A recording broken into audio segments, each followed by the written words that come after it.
من الشیطان الرجیم بسم الله الرحمن الرحیم. صدر اجلاس د قومی وطن پارٹی مرکزی سینئر وائس چیئرمین سینیٹر حاجی غفران صاحب، په سټیج باندې موجود د قومی وطن پارٹی مرکزی مشران، صوبائی مشران، دلته کې راغلي خصوصي دانش افریدی صاحب چې د لطیف لالا بچی دی، انورزیب خان کامریډ، ظاهر شاه صافی صاحب. زه په دې باندې ډېر زیات خوشحاله یم چې دانیال خان د مختیار باچا بچی چې دی هغه هم دلته کې موجود دی. ما ته مخامخ ناست د جم د سیمې مشرانو، ځوانانو، دلته کې راغلي زمونږ د مختلف ضلعو نه د پارټۍ مشرانو، زه ستاسو ټولو ډېر زیات مشکور یم، ستاسو ډېر زیات ممنون یم چې نن په دې محفل کې تاسو موږ سره شریک شوئ چې کوم موږ د اسد افریدي چې هغه زموږ د پارټۍ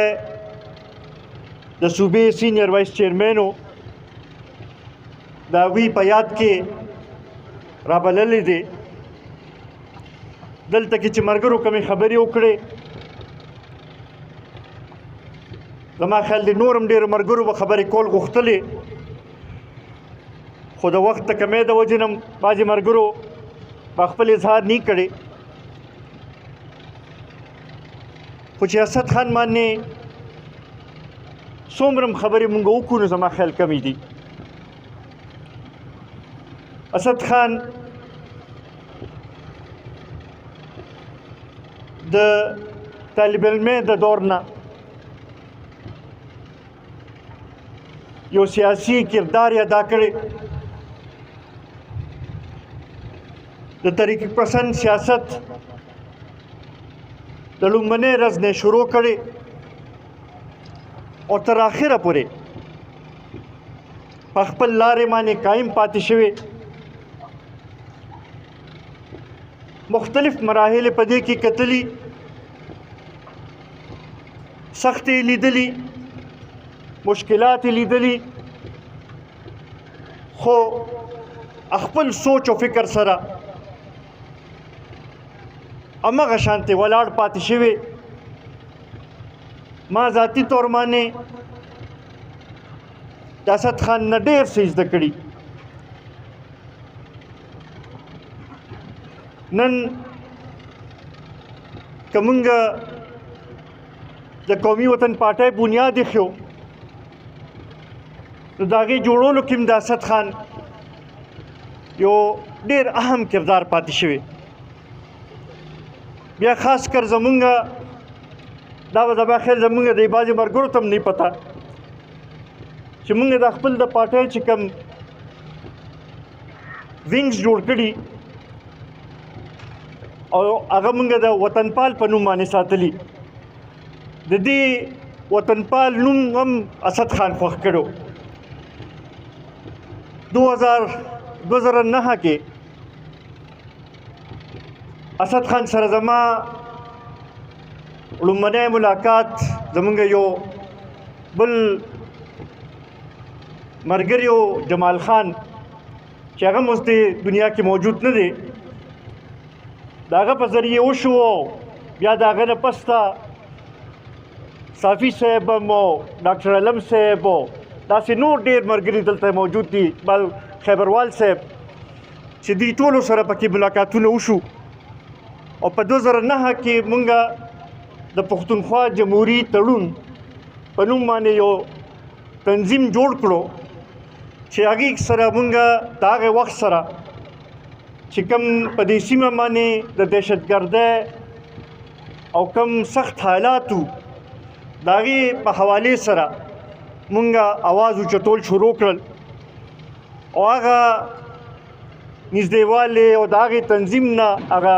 زمونږ هغه تعلق او تړون او هغه رشته داسې جوړه شوه چې په 2010 کې په 18 اکتوبر باندې اسد خان قومی وطن پارټي کې شمولیت اختیار کو هغه وخت کې مونږ لا پیپلز پارټي شیرپا دغه ای کې هغوی شمولیت اختیار کو او دغه خبره دا ده مزې خبره دا ده چې ټیک 2 کاله پس ته په 18 اکتوبر چې د هغې یو خپل یو دغه دی چې بولشویک ریولوشن هم د هغې ورځ نه دغه شوی و د هغې چې په 18 اکتوبر باندې په 2012 کې مونږ د قومي وطن پارټۍ بنیاد هم کېښودلو نو په دغې حوالې سره د اسد خان ډېر د قومي وطن پارټۍ لپاره خدمات پاتې شوي دي د هغوی یو اهم کردار پاتې شوی دی د هغوی په دې ټول سیاست باندې کم نظر چې و د هغوی کومه تجزیه چې وه هغه یې د زما خیال دی چې پکار دی چې موږ ټول مستفید شو او پکار دی چې په هغې باندې سوچ وکړو زه به دا هیله لرم چې د هغوی خاندان چې دی چې هغوی د هغه دا سوچ او دا فکر چې دی دا مخکې بوځي زه د هغوی هم ډېر زیات مشکور یم چې نن یې موږ له دا موقع راکړه چې دلته کې راغونډ شو او د اسد خان په ژوند باندې دا یو څو خبرې وکړو نن که موږ وګورو نو دا کوم صورتحال چې په ملک کې جوړ شوی دی دا کم طریقې سره چې دا کم سیاسي تناو دی دا کم لحاظ سره چې دا سیاست کم لارې باندې روان شوی دی په دې وخت کې موږ ته د اسد خان په شانتې د مختار باچا په شانتې د لطیف لالا په شانتې او دوی په شانتې نور ډېر خلکو نور هم ضرورت و چې د هغوی د تجربې نه د هغوی د سوچ نه د هغوی د فکر نه مونږ مستفید شوي وي او خاص کر زمونږ دا ځوانان چې دی د هغې نه مستفید شوي وي نن که وګورو عزتمندو مانه مخکې انوزیب خان هم خبرې وکړې او ظاهرشاه خان هم خبرې وکړې نن په دې ملک کې پولیټیکل سپیس ختم شوی دی داسې هایبریډ نظام جوړ کړی شوی دی چې حکومت هم د خپل مرز دی اپوزیشن هم د خپل مرز دی حکومت لا سکرپټ ورکوي چې دا اقدامات وکړي اپوزیشن لم سکرپټ ورکوي چې دې طریقې سره مخالفت وکړي او داسې طریقې سره دا سیاست روان کړی شوی دی چې د هغې دغه دی چې بس دا د یو ادارې ته دی هر څوک ګوري او د هغوی اشارو باندې د هر څوک چلي زما خیال دی چې دا نظام نور داسې نشي چلیدی دا تجربې ډېرې وشوې د 2013 تجربه مونږ وکتله د 2024 دا تجربه چې ده دا مونږ ګورو لګیو د الیکشن نه پسته چې د خلکو کم تمې وي چې استحکام به راشي هغه ولې نه راځي هغه ځکه نه راځي چې دا نظام چې دی دا هغه لحاظ سره هایبریډ نظام دی دا د خلکو چې کومه تمه وه د خلکو چې کوم اواز و هغه شی نه دی نن د دې شي ضرورت دی چې نور هم مونږ د جمهوریت لپاره جدوجهد وکړو او صحیح معنو کې جمهوریت چې دی هغه د په دې ملک کې قایم کړی شي بیا ورسره د آئین بالادستي چې ده هغې لپاره پکار دی چې جدوجهد وشي او ورسره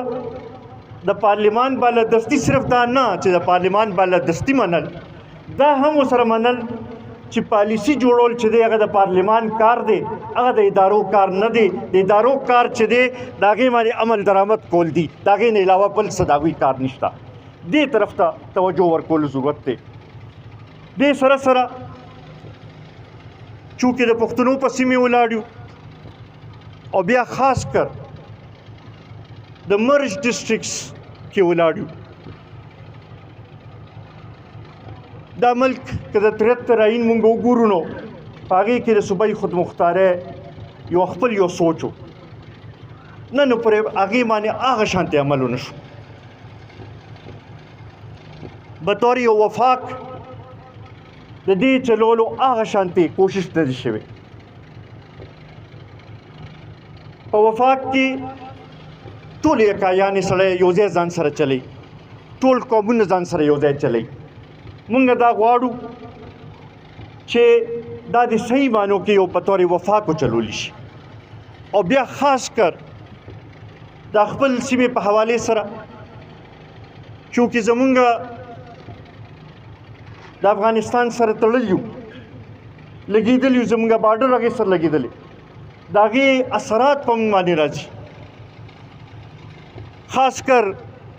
د خیبر ضلعې خبره به وکړم، د دې د تجارت د دې د روزګار ډېر هغې سره تړلی دی. په دغې حوالو سره موږ دا غواړو او دا زموږ سوچ و، دا همیشه نه اسد خان به هم دا خبره کوله چې د افغانستان سره ښه تعلق چې دی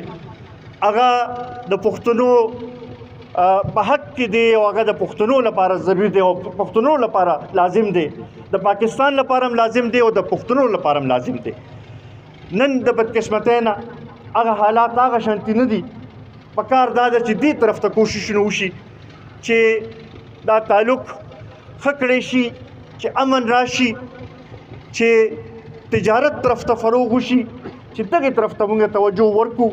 او دا مسلې چې دي، دا کم نامنامان صورتحال دی، دا کم دهشتګردي چې ده، چې دا چې دی دا رستو شي او زمونږ ځوانانو ته هم چې دی د ترقۍ موقع میلو شي.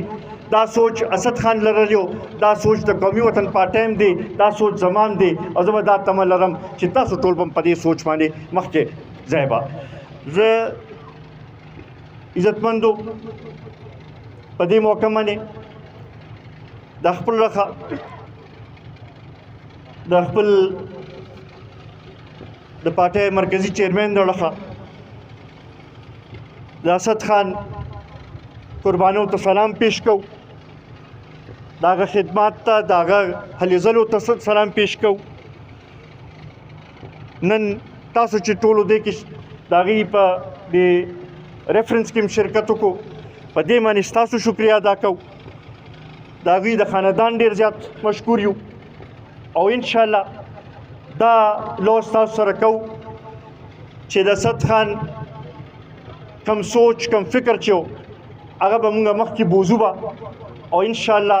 یو ځای به دا سفر چې دی دا به مخکې کوو به او د پښتون قام د ترقۍ د سوکالۍ لپاره به هر قسمه قربانۍ ته تیار به یو. زه یو ځل بیا ستاسو ټولو ډېر زیات مشکور یم. د اسد خان په شانتې مشران، د هغه په شانتې سیاسي کارکنان ډېر کم پیدا کیږي. دا زما خیال دی چې د جمهوریت لپاره او د هغوی د خاندان لپاره د فخر مقام دی چې داسې یو کس د خاورې باندې پیدا شوی. موږ تاسو ټولو ته سلام پیش کوو. ډېره مهرباني، ډېره مننه.